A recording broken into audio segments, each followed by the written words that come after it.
on what kind of wave, of course, but for me, the thruster, I really like it when it's kind of like a transition of the conditions going from really good or really windy or really good down the line waves to like more like a side-on, slower wave kind of conditions. Like, for example, today in the morning, on those kind of waves, I rode the thruster size 92 for me because that's a board I really like with the 5.0, and it's kind of like a mix in between the quad and the nitro. Like the conditions weren't as windy or the waves weren't that big that you're going on the same speed that you'd be on a quad, but there was still some waves, and the wave at Medano was quite boldy, so it wasn't for me the conditions to go on the nitro quite yet, so I chose the 92 thruster. And personally, I ride the nitro when the conditions get like smaller waves, lighter winds, and you really start getting that sensation that everything's feeling a bit stickier and harder to move, and the wave is really slow. That's when I go on the nitro, and then those average days become a lot more fun. Like, for example, a place I go to a lot is Brazil, and it's usually 4.7 to 5.3 range and side on shore, but the waves are kind of less powerful than Medano and kind of smaller on the weaker side. And when I'm there, I pretty much only ride the nitro because that kind of slow wave, its board has a lot more pop and it's a lot more lively, so it really makes those conditions feel like a lot more fun. And for here for Tenerife, I do have a nitro as well, and if I'm competing on a 5.5 or 5.3, on those really light winds, then I'll be on the nitro. And then 5.0, I'll probably be on the thruster 92, and then 4.7 down, I'll be riding the quads, because that's like higher winds and probably bigger waves, more speed, and I like the control of the quads a bit more in those kind of conditions. And yeah, if you guys have any questions about fin positioning, like for me, I'm pretty with the quads on the nitro and the quad, I pretty much have a very similar setup for the fins.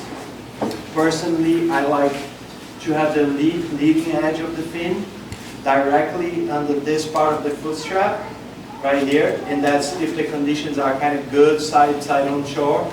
If it's really on shore, I would probably move the back fin back for like a CM, and then for the side fins, I usually like having them two fingers apart, and then that again goes personal preference. If you spread your fins out more, you're going to get more drive and a longer bottom turn and more power out of the board, and if you want your fins closer together, you're going to get a tighter turn and you're going to free up the board a little bit more.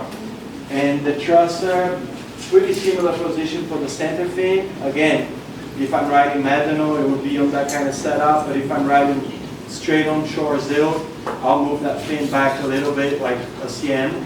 And then the side fins, 2.5 to 3 fingers on the thruster, a little bit more spread compared to the quad. And mass track, this is, again, really depends a lot on the sailor, like height of the sailor, sail size, and weight. For me personally, on the quad, I have pretty much, when I'm riding the quad, it's usually higher wind, so I'm on quite a smaller board. Like I don't really ride a lot bigger than 89. So I'll be closer to the center of the box. If I'm on the thruster, I'm usually on a bigger board, and sometimes I'll even, not on the, on the 92, but sometimes not on a huge sail, like even a 5.0, or sometimes even a 4.7 if it's super on shore. And then on those situations, I like to free up the board a bit more, so I move the mass track a tiny bit further back, just because there's a lot more volume for the wind that I would use on the quad. And a similar theory on this. So again, a lighter person, a smaller, shorter person than me should have that setting a bit further back. A taller person riding a bigger sail, more weight, should like that mass track a little bit further forward. And that's the setup for the boards that I like. And when you talk about sails, I don't know if there is any setups here, but for sails I set up. We have really one here actually for zero. Yeah, okay. Yeah, just I can just kind of explain. Like I like rigging the sails a little bit different for side on shore and down the line conditions. For example, sailing Hokipa, oftentimes the wind is very light, super light, and you need to have some kind of sail in order to get out, and also you want to be planning because it's a very competitive place, very crowded. But you get that apparent wind once you go down the wave. The wind is double the amount that when you're sailing outside or the time you get to the wave. So I like to have a little bit more downhole, a little bit more outhole at Hokipa than on a place like here, for example, just because when you go into the bottom turn there, you really want to neutralize the sail and almost want to get the sail out of your way. And here, the wind being a bit more side on shore, the maximum wind you're going to get on a wave is before you even bottom turn, because by the time you start turning, you're kind of going away from the wind, and you want the sail to have as much juice and carry you and keep you moving as much as possible. So for here, I like using the smallest sail size I can on a really full setup. And I say the smallest sail size because you don't want to be carrying any extra weight or area that you don't need, especially if you're going to be doing jumps and things in the air. If you're more compact, you can spin a bit quicker, and then you try to maximize the way the sail is going to perform by rigging it pretty full.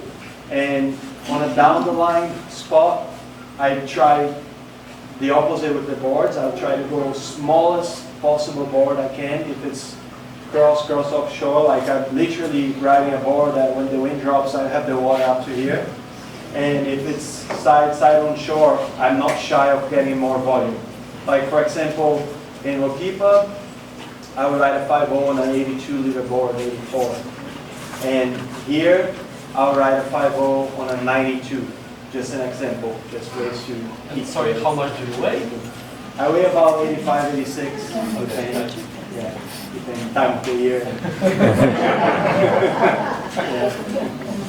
But yeah, if you guys have any questions, let me know. Anything about the gear.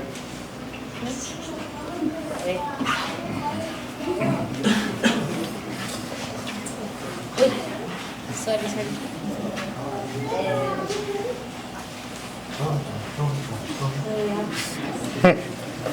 Any other questions still?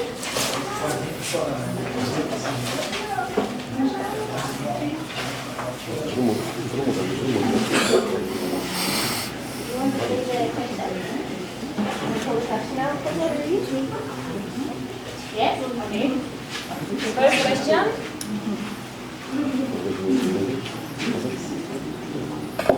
Leon. Who is Leon? Don't be shy. Where is Leon? Leon is gone. He's gone? Is he here? What was your favorite season this year and why? The favorite Session. Session. session. Session. Okay.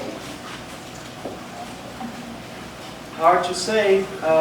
Competing in Chile was really special. Having the final in Topocalma with only 4 people out was a really fun experience. Usually, especially before the event, every time you go there, there's about 20 or 30 people, and it's a really small spot, and there is an island that kind of blocks the wind, so you cannot spread out the crowds like you can here. Everybody's kind of stuck together, and you have the same takeoff spot, so it's very competitive to get away on a normal free sailing day. So having a heat there with only 4 people, I think was probably the highlight.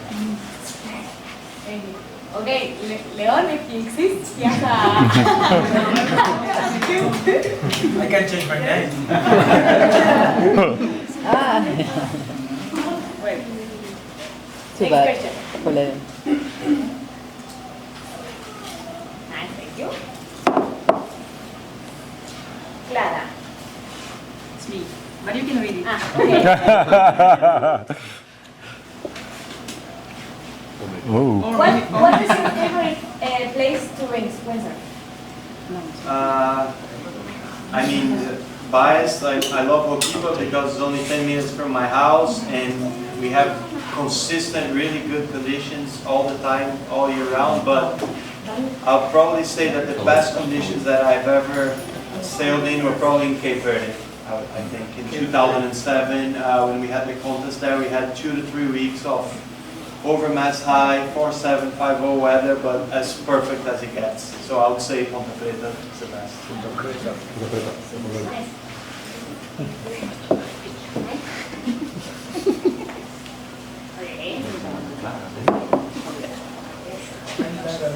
Oh, that's nice. So, it was in Spanish. Which is your favorite trick? And if there is something you're afraid of? Okay. When I was younger, I liked the jumps a bit more, but I'm getting a bit old, so they hurt too much. So now I just like turning and stay on the wave without going crashing too much. Just a good turn on a perfect clean wave, I would say is the best feeling. And something you're afraid of? Windsurfing. Crowds. Yeah, or sharks. Yeah.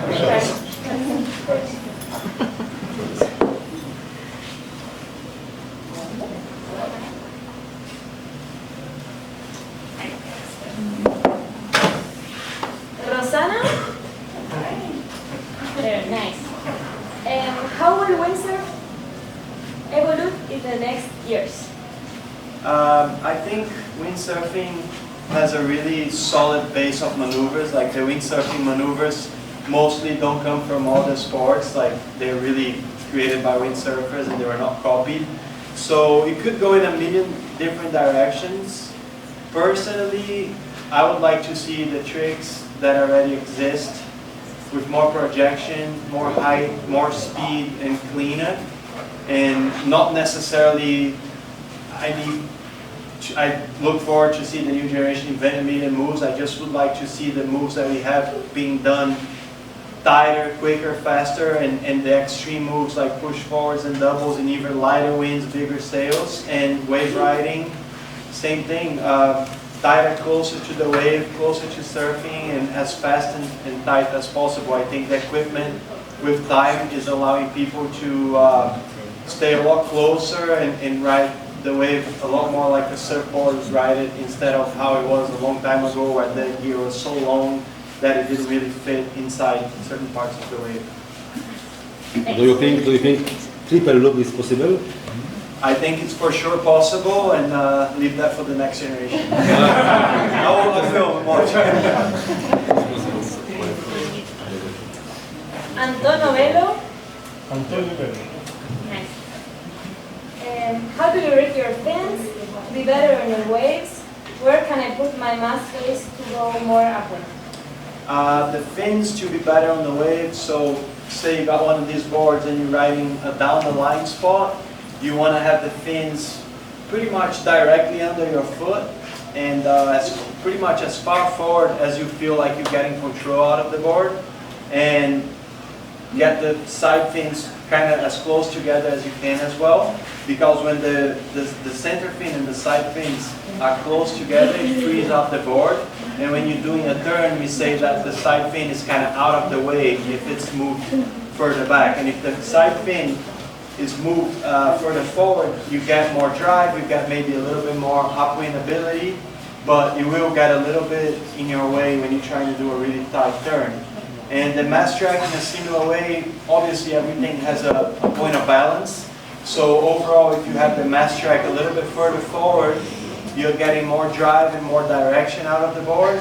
But you got to be careful, because if you put it too forward, then you start feeling that disconnect with the pins in the back part of the board, and then that's when you feel that you went too far. And the same way with the going back, if you're going back with the mast track and you feel like the board is free, but it still has that glide and that speed, you're in a good spot. Once you go too far back that you feel like you start to push water, that's when you went too far back. So for me, I like to stay on the limit of how far back I can be, because that will free up the board for wave riding, as long as you're still getting speed and drive out of the board. Like if you're too far back that you feel like the board is just pushing water, not getting that direction, then you went too far back. But I would say better to to start on the back direction if you want to wave your spot, and then a little bit more forward if you're on a really flat water spot in general. Lorenzo. Me? If you could give 1 or 2 tips on how to get upwind with wakeboards, Goya, please. The first thing would be tuning.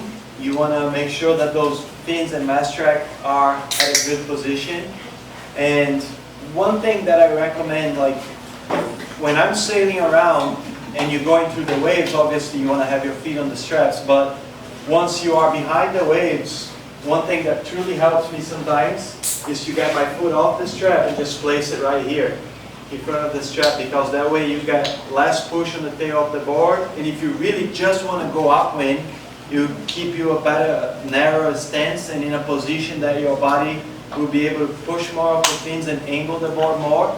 Obviously, you don't want to do that if you're going super fast into some choppy waters, because then you're going to lose control. But when you're just trying to go upwind and you're loaded on your sail, that's usually not the case. You're just kind of killing the speed a little bit.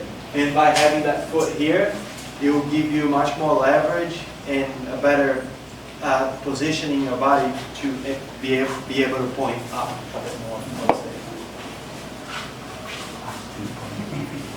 That's why they have increased the area of the pad in front. Yes, a lot of people do this, like especially Hokipa, when you're sailing around and you look at the other sailors, like the best guys, Levi, Polakau, like every time they are outside and they are just not trying to get a lot of speed, because you really don't want to go that far out, because you want to stay where you can see the lines in the swell.